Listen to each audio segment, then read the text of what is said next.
Hi everyone, this is బారస్ journey. అందరూ ఎలా ఉన్నారండి? 49 ఇయర్స్ మేడంకి మనం డ్రైవింగ్ నేర్పుతున్నాం కదా. 2 డేస్గా ఆమె క్లాసెస్ లేవు, ఎందుకంటే ఆమె కొంచెం పర్సనల్ వర్క్ మీద తిరుమల వెళ్ళారనమాట. అందుకనేసి గ్యాప్ వచ్చింది. ఈరోజు 4th డే డ్రైవింగ్ క్లాస్ అనమాట. చూసారంటే కొంచెం గ్యాప్ రావడం వల్ల మళ్ళీ తడబడుతున్నారు మేడము. అదే నేను మీకు చెప్పింది, డ్రైవింగ్ అనేది 10 డేస్ కంటిన్యూగా ఉండాలి. సండే కూడా నేను గ్యాప్ ఎప్పుడు ఇస్తానంటే వాళ్ళకి 7th డే 8th డే అయితేనే నేను గ్యాప్ ఇవ్వడం జరుగుతుంది.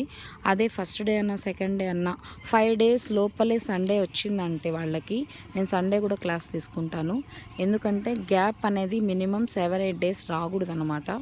సో చూసారా, మేడంకి ఇది 4th డే కానీ ఫస్ట్ డే లాగా తడబడుతున్నారు. దానికి రీజన్ ఏంటి అంటే ఆమె 2 డేస్ కంటిన్యూగా గ్యాప్ ఇచ్చారు. గ్యాప్ ఇచ్చినా ఇంటి దగ్గర ఏమైనా ప్రాక్టీస్ చేయగలిగారా అంటే చేయలేకపోయారు, ఎందుకంటే ఆమె తిరుమల వెళ్ళడం వల్ల.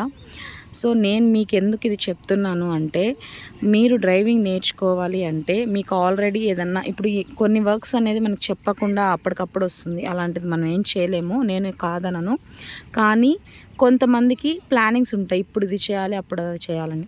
సో నేనేమంటానంటే, కొత్తగా డ్రైవింగ్ నేర్చుకునే వాళ్ళు 10 డేస్ 2 అవర్స్ పర్ డేకి వాళ్ళ టైం టేబుల్లో ఫ్రీగా ఉండేలాగా చూసుకొని క్లాస్ అనేది స్టార్ట్ చేయాల్సి ఉంటుందన్నమాట.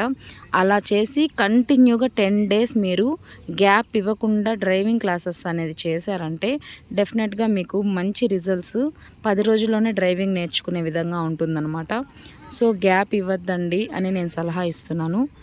నా ఛానల్ని లైక్ చేయండి, షేర్ చేయండి, అలాగే సబ్స్క్రైబ్ చేయని వాళ్ళు ఎవరైనా ఉంటే ఛానల్ని సబ్స్క్రైబ్ చేయండి.